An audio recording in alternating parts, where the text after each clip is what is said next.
राम मंदिरावरती बोललं तर धर्माचा अपमान कसा, चोरी आहे ना ती, असं राज ठाकरेंनी म्हटलंय। 1400 कोटी चोरले जात आहेत आणि यावर बोलायचं का नाही, असं देखील राज ठाकरेंनी म्हटलंय। राम मंदिरावरती ट्रस्टी भाजपचेच आणि त्यांनीच आरोप केलेत, असंही राज ठाकरे म्हणतात। राम मंदिराच्या चोरीबद्दल बोललो की म्हणे धर्माचा अपमान। अरे चोरी आहे ना ती, ह्याचा धर्म कुठे आला?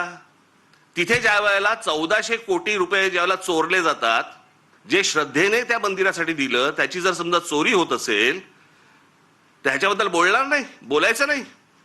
काल ते कोणतरी होसबळे का कोणतरी आहेत ते म्हणे धर्मविरोधी जे लोक आहेत ते म्हणे पसरवतात। आम्ही धर्मविरोधी? हा देश काय धर्मविरोधी आहे?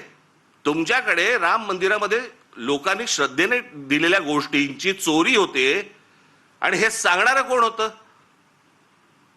हे बोलणारं कोण होतं? भारतीय जनता पक्षाचा खासदारच पहिलं बोलला की राम मंदिरात चोरी झाली म्हणून। आम्ही बोललो? हा देश बोलला?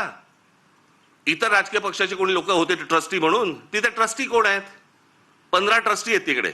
15 ट्रस्टी पैकी त्यातले जवळपास 12 हे केंद्र सरकार नेमतं आणि त्या 12 पैकी केंद्र सरकारने जी नेमलेली माणसं आहेत ती RSSशी संबंधित आहेत, विश्व हिंदू परिषदेशी संबंधित आहेत, भाजपशी संबंधित आहेत, बाकी कोणीच नाहीये।